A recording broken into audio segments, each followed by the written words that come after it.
아침 묵상에 오신 여러분들 환영하고 축복합니다. 하나님께 새로운 날을 허락하셨는데요. 새로운 날을 얼마나 새로운 은혜로 오늘 하루 우리 인생을 지킬 줄 믿습니다. 오늘은 히스기야의 개혁과 아수르의 침략이라는 제목을 가지고 열왕기하 18장 1절부터 16절까지 말씀을 함께 살펴봤으면 좋겠습니다. 우리 3절부터 5절까지 말씀 같이 한번 읽어볼까요? 히스기야가 그의 조상 다윗의 모든 행위와 같이 여호와께서 보시기에 정직하게 행하여 그가 여러 산당들을 제거하며 주상을 깨뜨리며 아세라 목상을 찍으며 모세가 만들었던 놋뱀을 이스라엘 자손이 이때까지 향하여 분향함으로 그것을 부수고 느후스단이라 일컫었더라. 히스기야가 이스라엘 하나님 여호와를 의지하였는데 그의 전후 유다 여러 왕 중에 그러한 자가 없었으니. 네, 오늘 본문에 보면 히스기야라는 사람이 등장을 합니다. 남유다의 왕으로 히스기야가 왕이 된 거예요. 그런데 그의 아버지가 누구였냐면 아버지가 아하스였어요. 아하스 같은 경우에는 남유다에서 가장 역사상 최악의 왕으로 알려져 있었습니다. 우상을 숭배하고 온갖 악행을 저질렀어요. 심지어 이방 문화를 받아들이면서 자녀를 제물로 바치는 끔찍한 일까지 했습니다. 그런데 이런 악한 왕 밑에서 정말 선한 왕이었던 히스기야가 태어나서 왕이 된 거죠. 그럼 여기서 우리가 알 수 있는 건 뭘까요? 사실 우리가 신앙의 유산이 굉장히 중요합니다. 그렇기 때문에 우리도 우리 자녀들에게 바른 믿음을 물려주려고 노력하는 거예요. 그리고 내가 믿음의 유산을 받았다면 그것만큼 복된 일은 없어요. 그런데 한 가지 기억할 것이 있어요. 이런 신앙의 유산이 나를 보장해 주지 않는다는 거예요. 아하스 같은 악한 왕 아래에서도 히스기야라는 선한 왕이 태어나잖아요. 반대로 이야기하면 아무리 선한 왕 밑에도 악한 왕이 태어날 수 있다는 거예요. 다르게 얘기하면 신앙의 유산은 중요하지만 신앙은 지극히 개인적이란 거예요. 내가 몇 대째 집안에 믿는 사람으로 태어났다. 우리 아버님이 장로님이셨다. 우리 할아버지가 목사님이셨다. 이런 거 중요한 게 아니에요. 당신이 어떤 신앙을 갖고 있느냐? 이게 중요합니다. 히스기야는 비록 악한 왕 밑에서 태어났지만 그의 아들로 자랐지만 정말 하나님을 정직히 섬겼던 선한 왕으로서 이스라엘 역사에 기록에 남겨져 있습니다. 특별히 성경은 그에 대해서 뭐라고 표현하냐면 그의 다윗 조상의 모든 행위와 같이 여호와께 보시기에 정직히 행하였다. 다윗과 같았다라고 표현하는 거예요. 다윗이 어떤 사람입니까? 하나님 마음에 합한 사람이다 라는 이야기를 들었던 사람이에요. 그런 다윗처럼 히스기야가 정직히 하나님 앞에 행했다는 거죠. 이 열왕기하를 우리가 계속 살펴보고 있는데 열왕기하에서 이런 칭찬을 받은 사람은 히스기야밖에 없어요. 그만큼 대단한 믿음의 소유자였음을 우리는 알 수가 있죠. 그럼 여러분들은 어떠세요? 이런 말을 읽으면 히스기야가 다윗과 같은 사람이었다. 하나님이 칭찬하셨다. 이런 말을 들으면 어떠세요? 아, 나도 히스기야처럼 이런 사람이 되고 싶고 이러한 칭찬을 받고 싶고 이러한 평가를 받고 싶다. 이런 이야기가 생각이 드세요? 우리가 열왕기하를 계속해서 살펴보고 있잖아요. 열왕기하에 보면 이런 거예요. 어떤 사람이 왕이 됐다? 이런 일을 했다? 하나님이 그의 인생에 대해서 어떻게 평가했다? 누가 왕이 됐다? 하나님 보시기에 어땠다? 늘 인생을 하나님 보시기에 어떤 평가를 받았는지 계속해서 적어놓고 있는 거예요. 그렇다면 우리는 어떠냐는 거예요. 여러분 만약 하나님께서 여러분의 인생을 평가한다면 어떻게 평가할 수 있을까요? 아니, 우리는 이 열왕기를 계속 배우면서 고민해 봐야 돼요. 나는 정말 하나님 앞에서 이런 평가, 하나님이 내일을 치는 이 평가, 이것들을 얼마나 소중히 여기고 있는가? 정말 오늘 본문에 히스기야가 다윗과 같은 사람이었다고 칭찬받는데 이런 말을 보면 아, 나도 히스기야처럼 다윗처럼 하나님 앞에 마음이 아파하고 칭찬받는 사람이 돼야지 이런 마음의 열정들이 있는가? 한번 점검해 봐야 돼. 그리고 그런 마음의 열정들을 우리가 가질 수 있었으면 좋겠어. 그럼 왜 이렇게 다윗 히스기야에 대해서 칭찬했을까요? 뒤에 설명하고 있어요. 그가 뭘 했냐면 여러 산당을 제거했다고 그랬어요. 이 산당이 뭐냐면 이건 솔로몬 때부터 있었던 일이에요. 예루살렘 성전 옆에 있는 예루살렘의 정말 시온산에 이방 신들을 우상들을 섬기는 많은 산당들을 만들었어요. 그리고 여기 가서 제사하고 예배드리고 있었어요. 이것들을 다 없애고 더 이상 우상을 숭배하지 못하도록 한 거예요. 뿐만 아니라 심지어 뭘 했냐면 모세가 만들었던 놋뱀을 없앴다라고 이야기합니다. 이 놋뱀은 뭐냐면 이스라엘 백성들이 출애굽을 했어요. 출애굽을 한 다음에 광야를 헤매다가 하나님 앞에 원망합니다. 광야에서 하나님께서 우리를 죽이려고 하는구나. 그러자 하나님께서 불뱀을 보내서 뭘 했던 거예요? 이들을 심판했어요.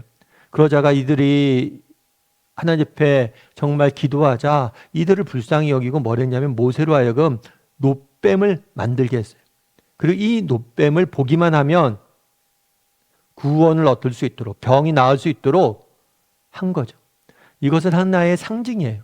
언젠가 이 땅에 오실 예수님, 예수님의 십자가를 우리가 예수님께서 우리를 위해서 죽으셨다는 사실을 믿기만 하면 우리가 구원을 받잖아요.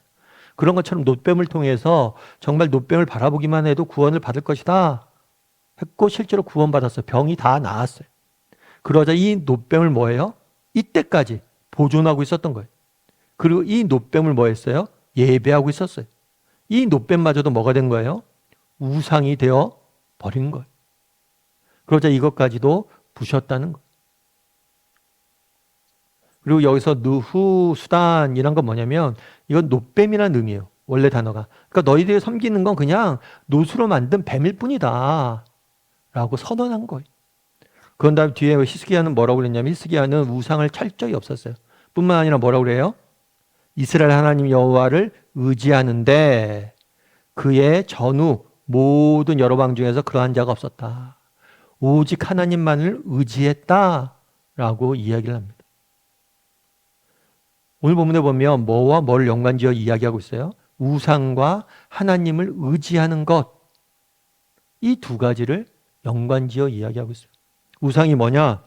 우상을 오늘 본문에 대해서 비교해서 얘기하면 결국 우상은 뭐냐? 하나님 외에 내가 의지하는 게 우상이에요.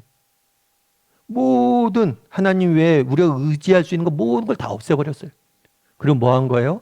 오직 하나님만 의지하도록 히스기야는 했다는 거예요. 그런 면에서 우리도 한번 돌아봐야 돼요. 뭘 돌아봐야 될까요? 나는 하나님만을 의지하고 있는가? 아니면 하나님 외에 다른 무엇인가를 의지하고 살아가고 있지 않은가? 여러분 한번 정직히 돌아보세요. 그날에 히스기야가 칭찬받았습니다. 왜 칭찬받았어요? 그가 오직 하나님만을 의지했기 때문이에요. 다른 무엇도 의지하지 않고 하나님만을 의지했기 때문이에요. 그 당시 이스라엘 백성들은 하나님을 안 믿었던 게 아니에요. 하나님 믿었어요. 예루살렘 성전에 가서 예배 드렸어요. 그런데 그 성전 옆에 있는 산에다 왜 산당을 남겨뒀냐는 거예요. 하나님 외에 무엇인가 의지할 만한, 피할 만한, 숨을 만한 곳을 만들어 놓은 거예요. 하나님만을 의지하지 않은 거예요. 하나님을 그들은 의지했을지 몰라요. 그런데 하나님만을 의지하지 않았던 게 문제였던 거예요. 그런 면에서 우리도 한번 돌아봐야죠. 여러분들은 어떠세요? 하나님만을 의지하고 하나님만을 자랑하고 살아갑니까?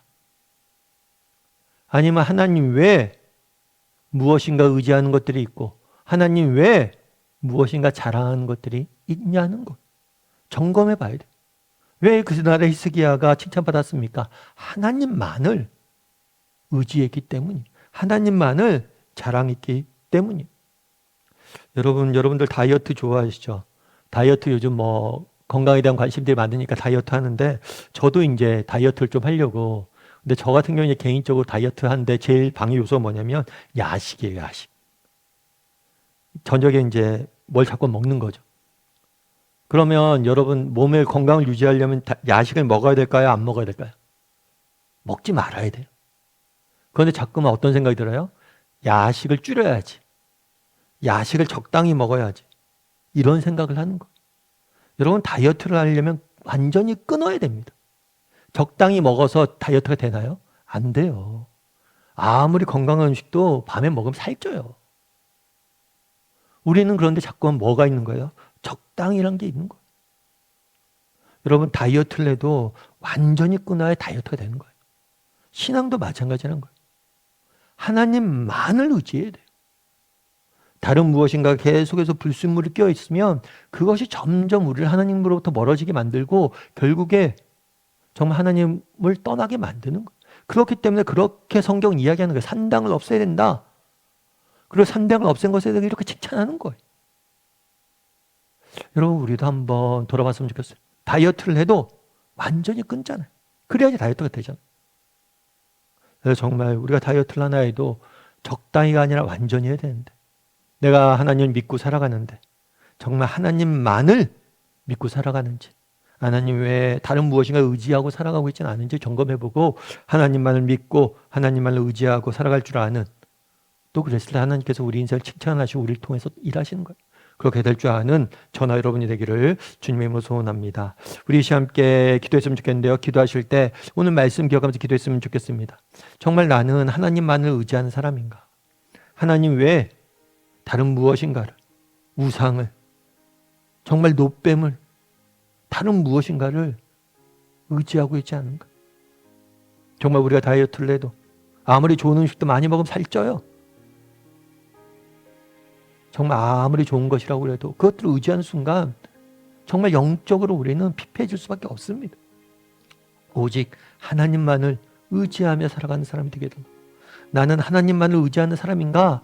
라는 질문을 어떻게 답할 수 있는지 한번 오늘 돌아보고 오직 하나님만을 의지하는 사람이 되게 해달라고 이 시간 기도했으면 좋겠습니다. 또한 기도하실 때 정말 인생에 여러 가지 문제가 있는데 그 문제 해결하실 분은 오직 하나님 한 분밖에 없어요. 그분한테 날마다 맡기고 의지하고 기도하며 나아가는 사람이 되게 해달라고 오늘 말씀 기억하면서 같이 한 목소리로 같이 기도하도록 하겠습니다. 같이 기도하시겠습니다.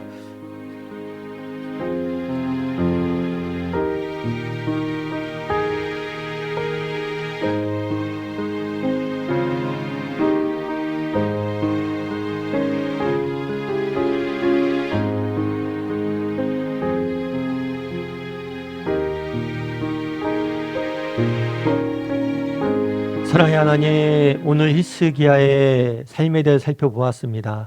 그날의 히스기야가 정말 너가 다윗과 같았다, 내 마음에 합한 사람이었다 라고 칭찬받는 모습을 보게 됩니다. 하나님, 우리도 하나님 앞에서 이런 칭찬을 받을 수 있는 사람이 되게 도와주시옵소서. 하나님이 주시는 칭찬, 평가, 그것들을 갈망하고 소망하고 그렇게 되길 사모하는 사람들이 될 수 있도록 주여 은혜를 더하여 주시옵소서. 아버지, 그날의 히스기야가 모든 산당을 없애고 노뱀을 없애고 하나님만을 의지했다라고 이야기를 합니다. 혹시 우리 가운데 하나님 외에 다른 무엇인가 의지하는 게 있습니까? 내 힘이나 능력, 내가 가진 것, 내 주변의 사람들을 의지하려는 마음들이 있습니까? 하나님, 오직 하나님만을 의지하게 도와주시옵소서. 오직 하나님만을 향하게 도와주시옵소서. 하나님만을 바라보고 하나님만을 의지할 줄 아는 사람들이 될 수 있길 소원하오며 모든 말씀 예수님의 이름으로 기도드립니다. 아멘.